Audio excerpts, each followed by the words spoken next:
Fala pessoal, eu sou o Wes do Cinemania e Sintera. Todos nós concordamos que a franquia Premonição é uma das mais misteriosas que foram produzidas e que nós já assistimos. Todos os mistérios envolvendo teorias de como escapar da morte, quem é a morte e todas as aparições do número 180 em todos os filmes não foi o suficiente para suprir as necessidades dos produtores de fazer filmes altamente dissecáveis, de maneira que nem as músicas presentes durante a vida dos protagonistas, as que invadem e nem mesmo a dos créditos finais dispensa relações com o conceito do filme. E hoje vamos fazer algo que nem mesmo os mais obcecados pela série chegaram a fazer. Porque afinal, as altas montanhas rochosas do Colorado nada tem a ver com a queda do avião, né? E outra, as figuras na minha mente do Destino Final dizem que antes de qualquer um morrer, todos se arriscarão na estrada para o inferno. Não entendeu? Ótimo, pois é o que vamos dissecar hoje. Então não esqueça de deixar o seu like e o seu compartilhamento para me ajudar na produção de mais como esse. Seja um maníaco por cinema e inscreva-se no canal. É só você clicar no botão vermelho logo abaixo e depois no sino para assim receber informações de novos vídeos aqui. Antes de qualquer coisa, devo sugerir a vocês que curtam a fanpage do canal, porque lá eu sempre estou disponível para bater aquele papo de maníaco com vocês. Então, sem mais enrolação, vamos voltar ao Premonição 1 e relembrar o voo 180. Alex Browning é um aluno comum do ensino médio. Juntamente com mais 40 alunos, eles irão viajar rumo a Paris em uma excursão do colégio. Ao entrar no aeroporto, Alex começa a perceber que algo muito estranho estava acontecendo, como por exemplo, referências à morte e ao azar, assim como o horário do voo, às 9h25, que possuía uma grande relação com sua data de nascimento, que era 25/9. Quando Todd Wagner, melhor amigo de Alex, pede a ele para ir junto ao banheiro fazer aquelas necessidades, né? Quando Alex estava lá, adivinha o que é que ele escuta?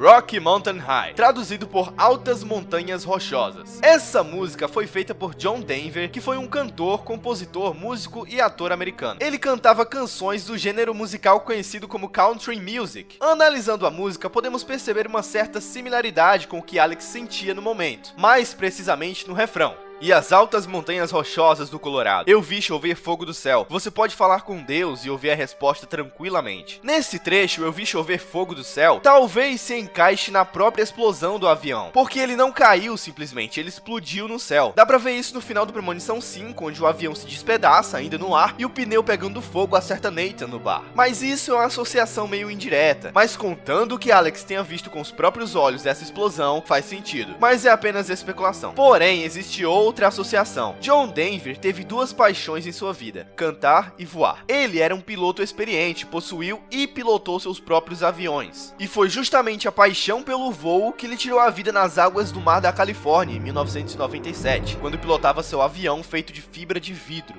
O compositor morreu num acidente de avião. Não se sabe se na verdade o avião explodiu, como no filme, mas deve ter sido resultado de alguns fatores, como costuma acontecer na maioria dos acidentes parecidos. E outra, seu corpo foi cremado e as suas cinzas foram espalhadas nas montanhas rochosas do Colorado, nos Estados Unidos. Ou melhor, nas altas montanhas rochosas.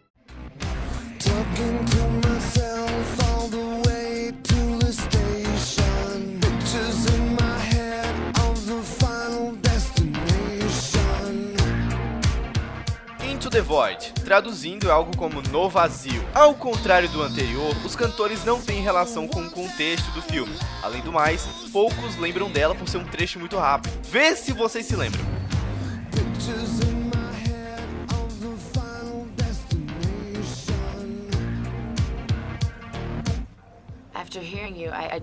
Sim, alguns minutos antes da morte de Terry e ainda no primeiro filme, Carter escuta essa música no rádio do carro e bom, não se sabe o porquê, mas ela abrange um contexto da história geral. Não tem a ver apenas com a morte de Terry. Tentei me salvar, mas continuo escapando. Falando comigo mesmo ao caminho da estação. Figuras na minha mente do destino final. Todos alinhados, todos aqueles que não estão permitidos de ficar. Tentei me salvar, mas continuo escapando. O trecho tentei me salvar, mas continuo escapando é meio lógico de associar, né? né? Premonição se trata de pessoas que entram pra lista da morte e tentam se salvar da ceifada, mas como eu já expliquei em um dos meus vídeos anteriores, é impossível se salvar da morte, sendo que só existem maneiras de escapar, e por questão de tempo, a morte volta pra buscá-los. Como já aconteceu no final de Premonição 1, 3, 4 e 5. Tentei me salvar, mas continuo escapando até a morte me pegar. Mas nesse outro trecho temos uma frase discutível: figuras na minha mente do destino final. O que seria isso? Bom, vocês lembram de Premonição 4, onde Nick tem recortes de visões dos acidentes que matariam aqueles que escaparam do autódromo? Pois é, pode não ter acontecido ainda, mas quem sabe essa música tenha servido, nem que seja para um pouquinho de inspiração, o fato de que Nick não vê sinais em locais, sombras, diálogos e etc. Ele literalmente tem visões. Figuras na minha mente, como o trecho fala, pode se referir às premonições dos protagonistas, mesmo que no primeiro filme Alex não tenha visões exatamente. Na outra frase da música diz: todos alinhados, todos aqueles que não estão permitidos de ficar. Quem vocês acham que estão presos e alinhados em uma corrente e que não estão permitidos de ficar vivos e na nossa dimensão? Wes, eu não sei.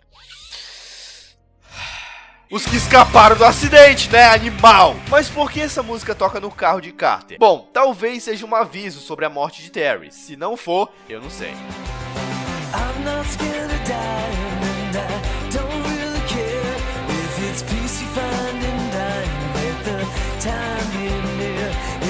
I Wanna Die, do Joe Nettie, em tradução livre e Quando Eu Morrer, mais ou menos isso. Quem é fã e já assistiu Premonição 1 mais de 10 vezes, deve se lembrar que ela é a música dos créditos do filme. Assim que Carter é atingido pela placa, os créditos sobem e essa música toca na íntegra. So who's next?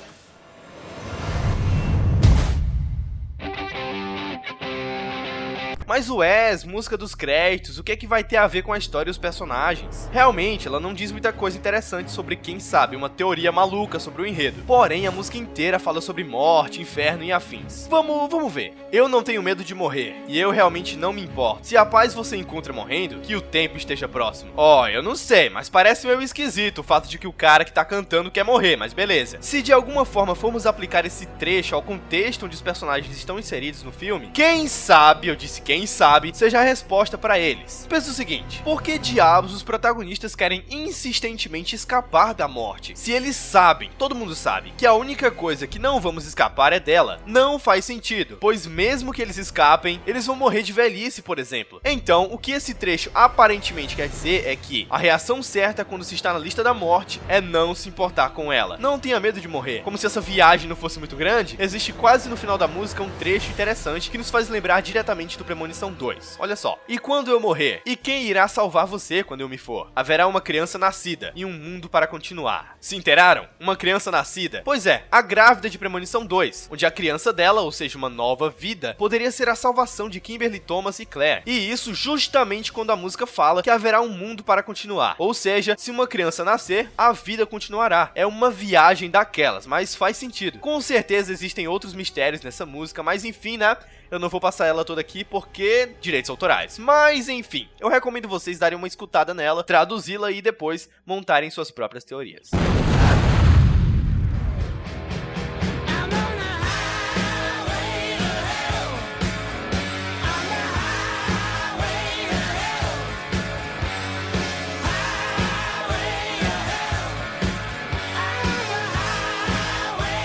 Highway to Hell, do AC/DC, talvez a única conhecida da lista, e é a música que toca no rádio do carro de Kimberly pouco antes do acidente principal de Premonição 2. E se você já assistiu ou pelo menos sabe qual é o acidente principal, você já ligou os pontos, né? É um engavetamento, porém preste atenção no que a música diz. Ir pelo caminho mais fácil, sem regras e sem limites, sem sinal de pare, indo o mais rápido possível e ninguém o pode parar. Isso é um aviso. Viver sem regras, sem limites, fazendo o que nos dá na telha, sem prestar contas a ninguém, passando por tudo e por todos sem ligar pra nada é o caminho mais fácil para a desgraça, o inferno. O que eu acho engraçado é que no filme, os amigos de Kimberly fumavam maconha e eram retardados. Então, talvez fizesse alusão a isso. Botando em questão a música, no sentido figurado, a dívida com o diabo está quitado como uma alusão a um pacto para a fama, e demonstrando a certeza de talvez ir para o inferno. Já que, no começo da música, ele diz assim: vivendo fácil, vivendo livre, em rumo a uma estrada de mão única. Sem perguntas, me deixe viver, pegando tudo em meu caminho. Na tradução desse trecho me remeteu diretamente aos protagonistas tentando se salvar da morte, mas claro, seguindo lá na frente a morte irá pegá-los definitivamente. Então, reescrevendo no contexto do filme, esse trecho diz mais ou menos o seguinte: quero viver tranquilo e livre, em rumo a uma vida normal, sem perseguições, me deixe viver livre, aproveitando toda a minha vida. Claro, não pensem que o AC/DC fez essa música pro filme, porque não tem nada a ver, mas os produtores podem ter feito uma alusão e colocado no filme porque quiseram, porque existe nos Estados Unidos um vilarejo, que não me lembro o nome, mas que também é apelidado de O Inferno, e é um ponto de encontro de motoqueiros. Então, nesse sentido, ele está possivelmente contando que está seguindo para o inferno, ou Hell City, que é o apelido do vilarejo, sendo esse outro possível significado da música. Claro, se tem outros significados, você deixa no comentário aí. Olha, eu sei que as teorias são bizarras e que as músicas são mais ainda, porém, são muitas músicas curiosas e que eu podia passar o dia inteiro falando delas. Mas vamos deixar Premonição 2 e 3 para uma possível parte 2 desse vídeo. Então, caso vocês queiram que a parte 2 seja produzida, não esqueça de deixar o seu comentário e, claro, o seu like. Também não se esqueça de compartilhar o vídeo para aquele seu amigo que escuta essas músicas e não entende o que elas têm a ver com a história do filme. Então é isso, Cinemaníacos. Muito obrigado a todos. Eu sou o Wes do Cinemania,